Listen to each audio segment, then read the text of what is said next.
আসসালামু আলাইকুম রহমতুল্লাহ বারাকাতুহ। আলহামদুলিল্লাহ, আশা করি আমরা সকলেই ভালো আছি মহান রব্বুল আলমিনের অশেষ রহমতে। আলহামদুলিল্লাহ, আজকের আমরা যে টপিকসটা নিয়ে যে টিউটোরিয়ালটা নিয়ে আসছি সেটা হলো আমরা এসএপি থেকে আমরা যে প্রিন্ট করি, এই প্রিন্ট করার পরে যে স্পুল রিকোয়েস্টগুলো হয়, স্পুল রিকোয়েস্ট যে ক্রিয়েট হয়, এই স্পুল রিকোয়েস্টগুলো তো এসএপিতে পড়ে থাকে, এই লক ফাইলগুলো এসএপিতে পড়ে থাকে। তাহলে এই প্রিন্ট দেওয়া যে স্পুল রিকোয়েস্টগুলো যে পড়ে থাকে, যে প্রিন্টিংগুলো যে পড়ে থাকে, যেটা সহজ ভাষায় যেটা বুঝি, যে প্রিন্ট আমি করি ওই প্রিন্টগুলো যেগুলো পড়ে থাকে লক ফাইল হিসাবে, সেটা এসএপি থেকে আমি কিভাবে ডিলিট করতে পারি বা কিভাবে রিমুভ করতে পারি, সেটা নিয়েই আজকের টিউটোরিয়াল। সেটা নিয়েই আমরা কথা বলবো। আলহামদুলিল্লাহ, আমরা তাহলে এসএপি ওপেন করে নেই।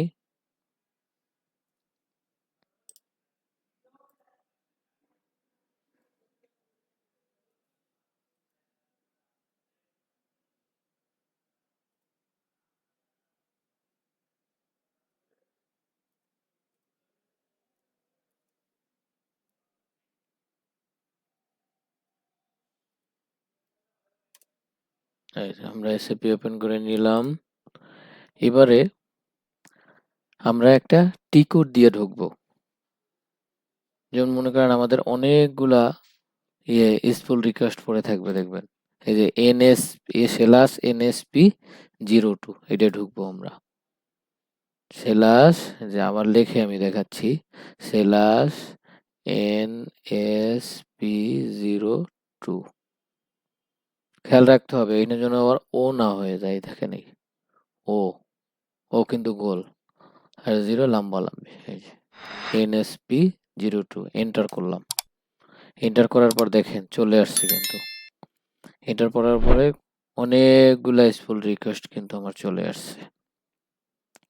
এনে যতগুলা আমি প্রিন্ট দিছি, এই প্রিন্টগুলা সবগুলো এই জায়গায় পড়ে থাকে।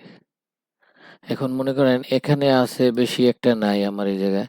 অনেকে অনেকগুলা প্রিন্ট দিয়ে থাকেন, প্রিন্ট দেওয়ার পরে অনেক পুরো লিস্ট থাকে, বিশাল লিস্ট। তো এই লিস্টগুলা এইভাবে আমি মার্কিং করে আমার এইভাবে টেনে টেনে তারপরে আমার করাটা একটু সমস্যা। সেক্ষেত্রে হয় কি, একসাথে সিলেক্ট করা যায়, সবগুলো ওয়াল সব সিলেক্ট করা যায়। এই যে দেখেন, এই যে ওয়াল সিলেক্ট, এই যে আমি যদি ক্লিক করি ওয়াল সিলেক্ট হয়ে যাবে। এই যে দেখেন ওয়াল সিলেক্ট হয়ে গেছে। দেন আমি কয়টা রেখে আমি তারপরে দিচ্ছি, মনে করেন এই যে অল সিলেক্ট হয়ে গেল। এরপরে আমি এই ডিলিট অপশনে ক্লিক করব। ডিলিট অপশনে ক্লিক করে আমি যদি নোতে দেই তাহলে হবে না, ইয়েসে দিলে আমারটা হবে, দেখছেন টা হবে, বাকিগুলো হবে না, একটা হতে পারে। আর অল দিলে আমার যেগুলো মার্কিং করছি সবগুলো আপনার ডিলিট হয়ে যাবে। এই যে দিলাম ডিলিট,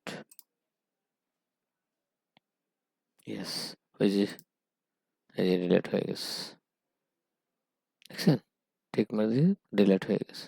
আশা করি সকলেই NSP 02 এর টিকোড দিয়ে কিভাবে ঢুকে কিভাবে আমি স্পুল রিকোয়েস্টগুলা ডিলিট করতে পারি বা রিমুভ করতে পারি, আশা করি সকলেই বুঝতে পারছি। আসসালামু আলাইকুম ওয়া রাহমাতুল্লাহি ওয়া বারাকাতুহু। আলহামদুলিল্লাহ।